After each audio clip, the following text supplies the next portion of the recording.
এ ভাইয়া। আরে ভাই তুই কখন আসলি? আরে রাখো, দিলে তো দামি জামাটা নষ্ট করে। কি করতেছো তুমি? গায়ে হাত দিতেছো কেন? তোমার হাতে ময়লা না? তুমি জানো এই ড্রেসের দাম কত? ও আমি তো ভুলেই গেছি যে আমার হাতে ময়লা। বৃষ্টি পড়তেছে, চল চল ঘরে চল। ঘরে যাবো মানে? ঘর আছে ঘরে যাইতে? হ্যাঁ, আর তুমি তো ভিখারি, থাকো তো আমার ঘরে। আজ পর্যন্ত পারছো একটা ঘর বানাইতে? দাঁড়াও, এখানেই কথা আছে। শোন না ভাই, তোর যা বলার তুই ঘরে গিয়ে বলিস। বৃষ্টি পড়তেছে, এই বৃষ্টি যদি তোর গায়ে লাগে তোর জ্বর আসবে। তুই আগে ঘরে চল। আর রাখো তো, হাতে সময় নেই। আমি খুব ইমার্জেন্সি একটা কাজে আসছি, আমার আবার ঢাকায় মিটিং আছে। আর ভাবি কই? তুই তো জানিস আমার একার পক্ষে সংসার চালানো সম্ভব না, সবকিছুর দাম বাড়তি।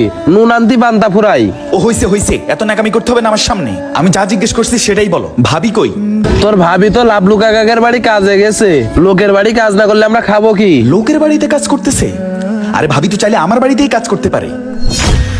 যে টাকাটা আমি অন্য মানুষকে দিব, সে টাকা যদি আমার ভাবিকে দিই, তাইলে তো তোমাদের সংসার খুব ভালোভাবে চলবে। তুই এইসব কি বলতেছিস? তোর বাড়িতে তোর ভাবি কাজের লোক হিসেবে কাজ করবে মানে?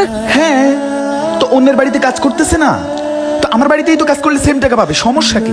আরে তুমি এমন ভাবে কথা বলতেছো মনে হচ্ছে সে শিক্ষিত মহিলা। তার কি আমি অফিসে চাকরি দেবো? তার কি যোগ্যতা আছে? হ্যাঁ, আমাদের তো কোনো যোগ্যতা নেই, সব যোগ্যতা তোরই হয়েছে। এত ন্যাকামি করতে হবে না আমার সামনে। এখন কাজের কথায় আসি।